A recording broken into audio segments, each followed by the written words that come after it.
expressed in the free. The 14th Amendment is also probably never properly ratified. So the 13th, 14th, and 15th Amendments are post-war amendments that basically gave Congress a lot of power. Presumably the North over the South, but we've managed to exacerbate that into being even worse. Article 5 of the Constitution. The Founding Fathers realized they were not omniscient. They knew that we would have to change it. So Article 5 is all about amending the Constitution. How do you go about changing it? Well, the first thing that you have to do is propose an amendment. How can you propose an amendment? Either 2/3 of both houses or 2/3 of the state conventions. Do we have to have Congress? No. We can get each state to hold a convention, and if you get 2/3 of those conventions to say, yes, we want this proposal, then it is proposed. You can bypass Congress. We, the people, still have some power. We just have to get our act together and get organized. Now, once an amendment has been proposed, how does it become ratified? 3/4 of all the states. So you need 3/4 of the state legislatures. It's true. So you need a super majority. Oh, yes, and we will talk about that. You can also have 3/4 of the state conventions. We can bypass the state legislature, have a convention, and if 3/4 of the people in the states want it, then the amendment is also ratified. But it's 2/3 or 66% to propose it and 75% to ratify it. They deliberately made it hard. They didn't want it to be real easy. Number 5, Article 5 is on page 35. It says all debts and engagements shall be valid. Why did they have to put that in? Why is that in on Article 5? We back up just a minute. Sure. Okay, in Article 5, down at the bottom, it says, no state without its consent shall be deprived of its equal suffrage in the Senate. And yet, they passed an amendment in which some states, it would have to have been unanimous for it to be legal. And some states did not pass it, so they lost their suffrage without the consent. Then it's unconstitutional. Which act are you referring to? I'm talking about, it's over here where the senators are elected by the. Well, 17th Amendment. Yes. We're going to talk about the 17th Amendment very shortly. Article 6 says that all debts contracted and engagements entered into before the adoption of the Constitution shall be valid. So we were changing governments. We were under the Articles of Confederation, and we owed a bunch of money to France and Spain for, helping us out. So when we go to the new Constitution, we say, well, we're going to be good guys, and we're going to, continue our debt. We're not just going to repudiate the debt. But basically, it says all laws pursuant to the Constitution and all treaties made or which shall be made under the authority shall be the supreme law of the land. So the Constitution is the supreme law of the land, and any law notwithstanding is invalid, it's unconstitutional. So Texas can make any law except a law that would legalize slavery, or otherwise violate your rights. All persons, senators and members of the several state legislatures and all executive and judicial officers, both of the United States and of the several states, shall be bound by an oath or affirmation to support this Constitution. So, again, we're supporting this trust idea. You got to take an oath. You got to promise to protect people's rights. but no oath or an affirmation, but no religious test shall ever be required.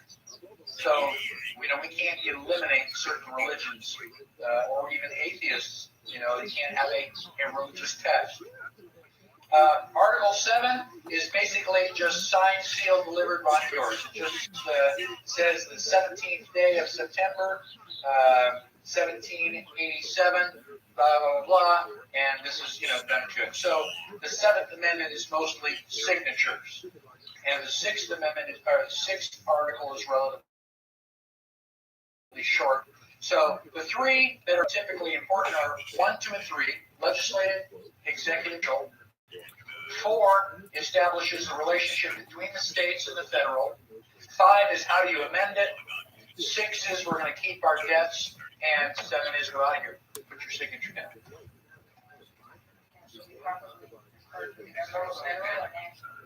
Well, I'm just telling you what the Constitution says. I didn't say that I like all of it. Yeah, that may be true. Yeah. Whatever the debts were prior, during the Articles of Confederation, those were all valid. So we were not going to be real scumbags and eliminate the debt just by refusing to pay. Okay. So now, before it would be ratified, several of the states demanded that we have a Bill of Rights. It gives a whole lot of power to the federal government, and we're worried about that. And so we wanted, and they said, well, you got your rights.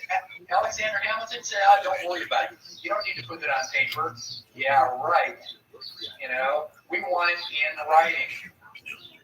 So most people know that the Constitution has a preamble.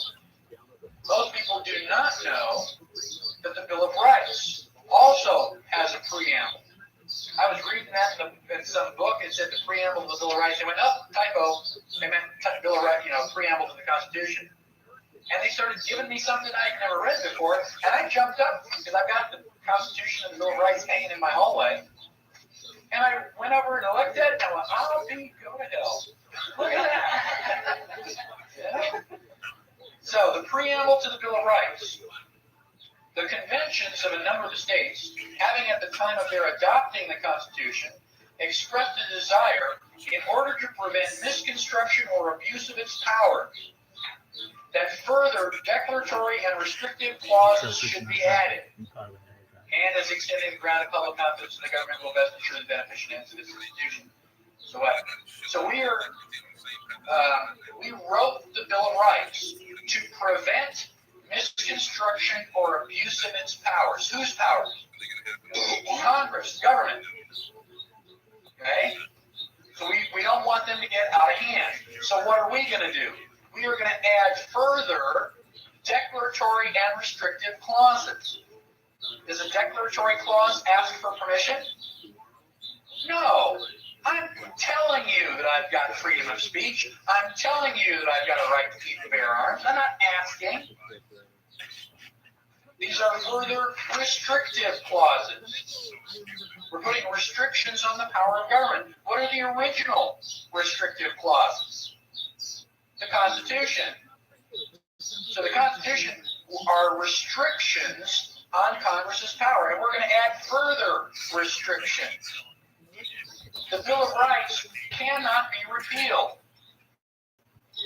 You can't go in and say, well, we're just going to scratch out the Second Amendment. We don't need that anymore.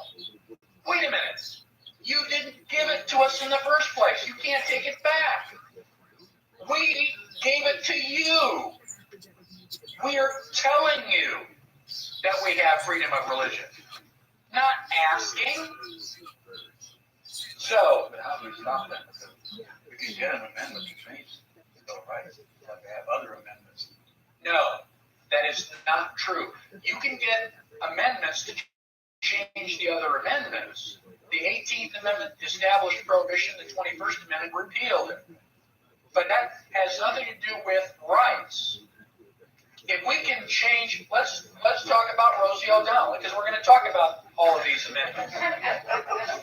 Right? Second Amendment. the right to keep and bear arms.